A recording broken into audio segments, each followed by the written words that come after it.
Hola, hola, bienvenidos y bienvenidas al segundo episodio de mi podcast, Entiende tu conducta y emociones podcast.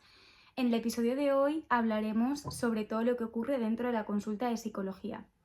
Para ello voy a empezar planteándoos tres situaciones muy diferentes que luego van a tener algo en común y que os explicaré al final del podcast. Así que quédate y escúchalo. La primera situación. Vamos a imaginar que llega un paciente llamado Manolo.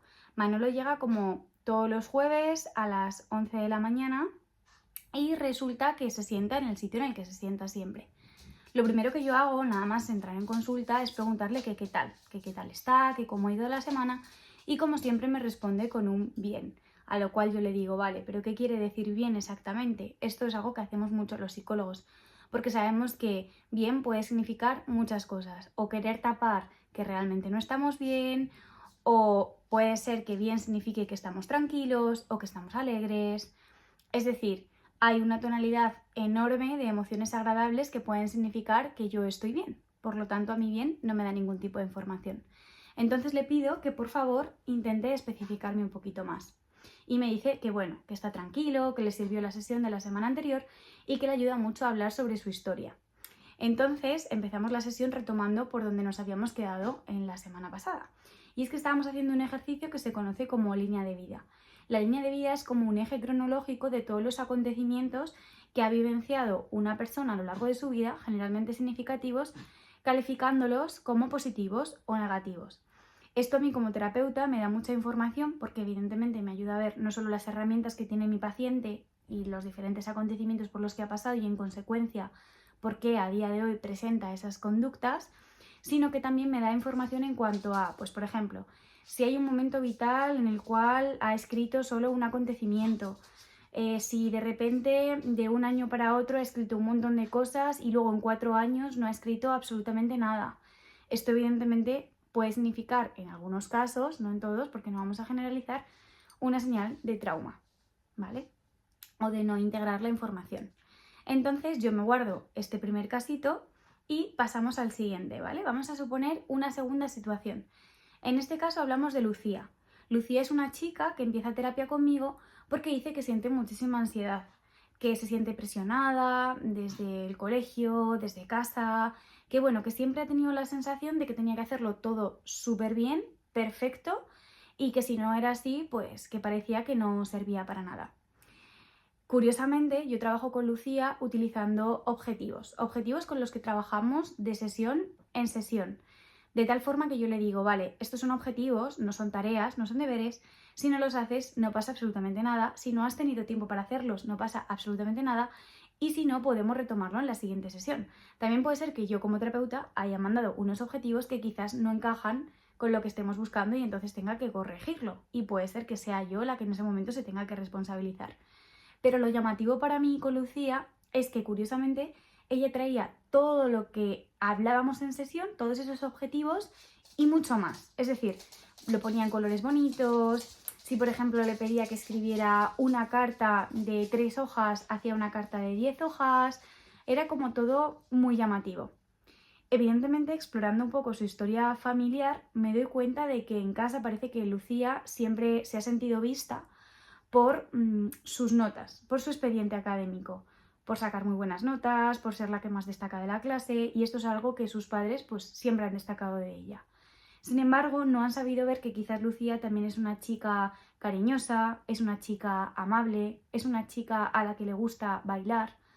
No, solo han destacado de ella pues esta faceta más perfeccionista, más exigente y estos rasgos que al final ha ido aprendiendo pues a raíz de que han sido reforzados en su historia vital. Entonces, Lucía ha aprendido que es válida y que es valiosa, por tanto, que la van a mirar si lo hace todo maravillosamente. Y esto a mí me llama la atención en consulta, entonces lo dejo anotado y se lo devuelvo para trabajarlo. Vamos entonces a pasar a una tercera situación. Vamos a suponer que esta vez, en vez de encontrarnos a una chica exigente, a un chico que parece que hay acontecimientos de su vida que no recuerda, nos encontramos con un tal Lucas. Lucas es un chico que acude a consulta porque, bueno, considera que tiene como mucha presión en general en todas las áreas de su vida. No tanto por exigencia, pero sí que considera que, bueno, que no hay ningún momento en su vida en el que llegue a relajarse realmente. Casi no tiene hobbies, prácticamente el tiempo que dedica pues, al ocio, al tiempo libre, suelen ser como obligaciones, responsabilidades, y como que tiene una tendencia a estar muy para los demás, desde un rol bastante cuidador. Evidentemente, yo me centro en explorar muchísimo su historia vital y también su historia familiar. Y me encuentro con que Lucas, a los 8 años de edad, perdió a su padre, porque falleció en un accidente de tráfico. Lucas es un chico que es el hermano mayor de 3 hermanos y en aquel momento, también un poco por verbalizaciones que escucha de su madre, es quien se hace cargo de toda la familia. Su madre intenta sostener el negocio familiar, del cual se ocupaba también su padre, y entonces a Lucas le toca también hacerse cargo de sus hermanos, de todo lo que tiene que ver con la casa, la comida, llevarles al colegio, traerles, etcétera, etcétera, etcétera. Esto hace que Lucas desde muy pequeñito tenga un rol bastante adultizado. Y lo que sucede ahora como adulto es que quizás Lucas no es capaz de conectar con ese niño que en su momento necesitaba pues, cubrir unas necesidades que como niños también tenemos, como ser escuchados, jugar, conectar con el ocio, con el disfrute, etcétera, etcétera, etcétera. Evidentemente, los objetivos de trabajo que planteo con Lucas son pues intentar un poco hacerle ver que está fenomenal tener este rol de adulto, porque al final tenemos responsabilidades, quehaceres en nuestro día a día y esto tiene que estar, pero también de vez en cuando tiene que salir ese rol más de niño, ¿no? De querer pasarlo bien, de disfrutar, de tener ratos en los que pues no tener que estar responsabilizándose necesariamente de los demás, y este es el objetivo principal de trabajo que planteo con Lucas.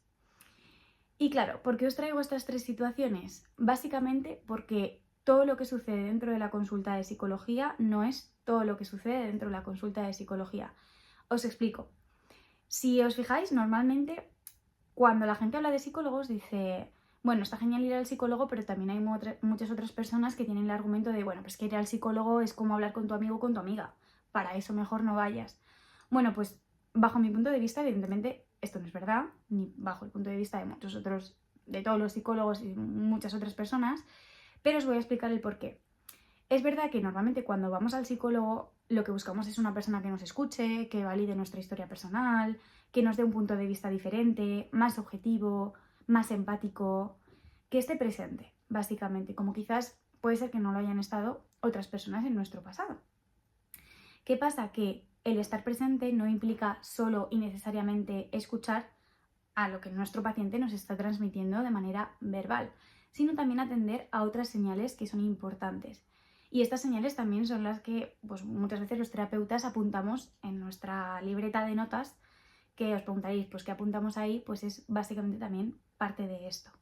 Pues, por ejemplo, si estamos trabajando que nuestro paciente quizás empiece a cuidarse un poco más, a sentirse más importante, y de repente un día nos cuenta que ha puesto un límite en su grupo de amigos y que ha dicho que había algo que no le apetecía hacer, esto es un avance, y es un avance que anotamos, porque lo que está haciendo es cuidarse y entender que por tanto su punto de vista también es importante. Pero ya no nos fijamos solo en eso, sino que, por ejemplo, desde el momento en el que un paciente entra en consulta, y ya no solo en consulta, sino, por ejemplo, desde el momento en el que le abrimos la puerta a un paciente y se sienta en la sala de espera, luego vamos a buscarle y entra también luego en la consulta y se sienta, nosotros también estamos sacando toda esa información. ¿Por qué? Porque nos da información que un paciente nos diga que está bien cuando luego entra a consulta y lo que hace es decir todas las cosas malas que le han pasado a lo largo de la semana. Porque nos da información que un paciente se siente en una silla que está más alejada en vez de una silla que está más cerca. Porque nos da información que un paciente no se quite la chaqueta. Y también nos puede dar información que un paciente vea que hay una jarra con vasos de agua encima de la mesa y que no se sirva agua, incluso teniendo sed. Entonces, a todo esto, evidentemente, los psicólogos también atendemos. Por eso todo lo que pasa dentro de la consulta de psicología no es solo lo que nuestros pacientes nos cuentan. En ese sentido, me parece también como muy guay trasladaros una parte que creo que es muy bonita de nuestra profesión, y es que al final como que dicen que los psicólogos lo único que hacemos es escuchar problemas, y yo no estoy para nada de acuerdo con esto. Al final creo que el trabajo del psicólogo es como el trabajo de un detective. A lo largo de todo el proceso, un poco lo que hacemos es buscar cuáles son todas aquellas señales o todas aquellas pistas que me pueden ayudar a mí a entender por qué el comportamiento que está teniendo un paciente en el momento actual es de una determinada manera. Exploro su historia vital, su historia familiar, círculo social, cuáles son sus defensas, cuáles son quizás herramientas que he puesto en práctica antes, cuáles le han servido, cuáles no. Porque lo que sí que sabemos es que cuando un paciente viene a consulta con una demanda, es muy probable que los comportamientos que está poniendo en marcha a día de hoy, en vez de ayudarle, le estén perjudicando.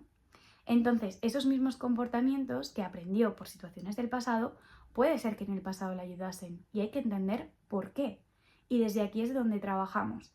Por eso hablamos de que la psicología es una ciencia, porque al final lo que hacemos durante las consultas es sacar toda esta información, plantear hipótesis sobre qué es lo que le puede estar sucediendo a nuestro paciente, a esa persona que tenemos delante, y a lo largo del proceso terapéutico vamos falsando esas hipótesis a medida que vamos interviniendo con esos objetivos y técnicas que hemos planteado. Evidentemente nos podemos confundir y es completamente normal, porque antes de ser psicólogos somos personas. Pero como intentamos hacerlo desde una rigurosidad científica, o por lo menos eso espero, pues intentamos evidentemente que el abordaje que hacemos sea lo más adaptado y lo más adecuado al paciente que tenemos delante. Y con todo esto, a mí me gustaría cerrar haciendo como quizás, no sé, una unión entre los 3 ejemplos que he puesto antes, los 3 casos de antes, que os comentaba al inicio del podcast, que aunque parecen muy diferentes, tienen muchas cosas en común.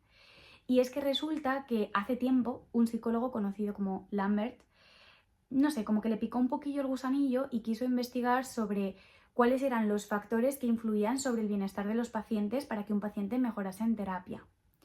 Porque claro, decía, yo estoy atendiendo aquí a pacientes, pero realmente no sé qué es lo que está haciendo que mis pacientes mejoren.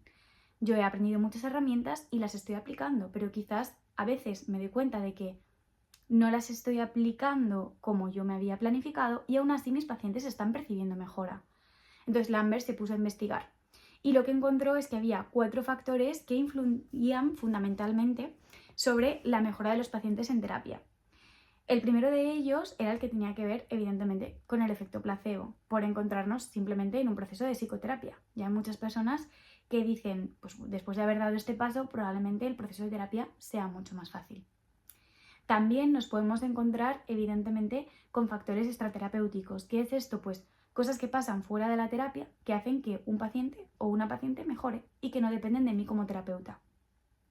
También podemos encontrarnos, evidentemente, con las técnicas o herramientas que como terapeutas empleamos y aplicamos y que es lo que hemos aprendido estudiando precisamente, y esto evidentemente hace que los pacientes mejoren. Pero en una cuarta posición, otro de los aspectos que Lambert investigó y que se dio cuenta que influía en la mejora de los pacientes eran todos esos aspectos que tenían en común los diferentes enfoques dentro de la terapia o las diferentes formas de trabajar de todos los psicólogos. Y lo más curioso de todo ello es que no solo llegó a detectar que estos 4 factores influían sobre la mejora de los pacientes en terapia, sino que influían en un porcentaje diferente. De esta manera se dio cuenta de que estar en un proceso terapéutico, el simple hecho de estar en un proceso terapéutico, hacía que los pacientes mejorasen por un efecto placebo y que esto en total, en el cómputo total de la mejora, era el 15%. Es decir, influía, no lo que más, pero afectaba. Porque es verdad que en muchos pacientes el dar el salto a empezar terapia ya es algo que implica una cierta valentía, porque sabes que vas a hablar de temas que muy probablemente te afecten, que generen malestar, y esto pues influye. También otro de los aspectos que en un 15% se dio cuenta de que hacía que los pacientes mejorasen en terapia es el que tiene que ver con las técnicas. Sí, chicos y chicas, los psicólogos hemos estudiado muchísimas técnicas, pero esto no es lo que hace que nuestros pacientes mejoren en mayor medida. Es verdad que conocer estas técnicas es fundamental, porque al final es lo que nos diferencia de hablar con un amigo, por ejemplo, pero claro, no es lo que más afecta a la mejora de nuestros pacientes. Y, sin embargo, lo que encontró que afectaba en mayor porcentaje eran los aspectos extraterapéuticos, que influían en un 40%. Por ejemplo, vamos a suponer que un paciente mío empieza consulta porque, pues dice que siente que no puede superar el duelo con su expareja. Y trabajando en consulta nos damos cuenta de que quizás hay ciertos aspectos que durante la relación no se han tenido en cuenta, como sus necesidades, tampoco ha expresado límites, pero esto es algo que nunca han puesto en común y de repente un día por lo que sea decide hablar a su expareja. Retoman el contacto, ponen un poco sobre la mesa esto que pasó durante la relación y vuelven a salir. Entonces, claro, esto es un factor terapéutico que hace que mi paciente mejore, porque lo que le estaba generando muchísimo malestar era ese duelo en pareja. Esto no depende de mí, pero es verdad que gracias a hablar conmigo se ha podido dar cuenta de muchas cosas que quizás sin haberlas hablado pues no se habría dado cuenta. Y finalmente, otro de los aspectos que también influye muchísimo en la terapia son todas aquellas habilidades que como terapeutas ponemos en marcha. Es decir, lo que tiene que ver con el vínculo terapéutico. Y es que resulta que da igual la técnica que utilices, el momento en el que lo apliques, si es con más rigor, con menos rigor, el momento más adecuado, el menos adecuado. Al final lo que observó Lambert y lo que se lleva viendo también en consulta es que en realidad lo que hace que los pacientes mejoren también en gran medida es cómo estoy yo como persona con esa persona que tengo delante, porque antes de ser terapeuta soy persona. Entonces, esa escucha activa, esa empatía, esa asertividad, esa honestidad, ese saber estar, eso también es algo que los pacientes valoran muchísimo. Y en ese sentido, como terapeutas, también nosotros desde una manera honesta y leal tenemos que entender que no con todos los pacientes vamos a conectar igual y vamos, por tanto, a tener el mismo nivel de vinculación. Y esto no es malo, pero es verdad que tenemos la responsabilidad de, si en muchos casos vemos que ese vínculo terapéutico quizás no va bien, no hay problema en derivar a otro terapeuta, porque de hecho hay tantos pacientes como probablemente terapeutas, al igual que hay tantas personas como terapeutas. Del mismo modo, como paciente, también tienes que entender que si sientes, por ejemplo, que en tu proceso terapéutico, pues quizás no estás del todo cómodo o cómoda, que hay cosas que no encajan con lo que tú esperas de tu terapeuta, esto también lo puedes comunicar y no pasa absolutamente nada, porque entendemos que al igual que no todo el mundo puede ser nuestro amigo o nuestra amiga, no todo el mundo puede ser nuestro terapeuta y es importante. Entonces, para cerrar también un poco toda esta parte, me interesa, bueno, que al final, un poco con lo que os queréis del podcast, es que todo lo que pasa dentro de la consulta de psicología no es todo lo que pasa dentro de la consulta de psicología, porque hay mucho más. Aparte de la formación que podamos tener como psicólogos, también hay, pues, cosas que pueden pasar fuera, que puede hacer que un paciente mejore. También hay habilidades que yo tenga como persona, que no forman parte de mí como terapeuta, pero que pongo en marcha en mi consulta de terapia, por ser la persona que yo soy. Y esto también es importante. Y bueno, por supuesto que entendáis que ir a terapia no es como hablar con un amigo, ni mucho menos. Así que nada, espero que el episodio de hoy os haya gustado, que os haya generado un poco de intriga y que estéis aquí también para escucharme en los siguientes episodios de mi podcast. Bueno, y que os pongáis cómodos y cómodas como he hecho yo, que al final he cambiado un poco de espacio porque creo que la ocasión también lo merece. Y nos vemos por aquí. Si te ha gustado, agradecería muchísimo que me siguieras, porque para mí es un apoyo tremendo. Y nos vemos en los próximos episodios de mi podcast. Adiós.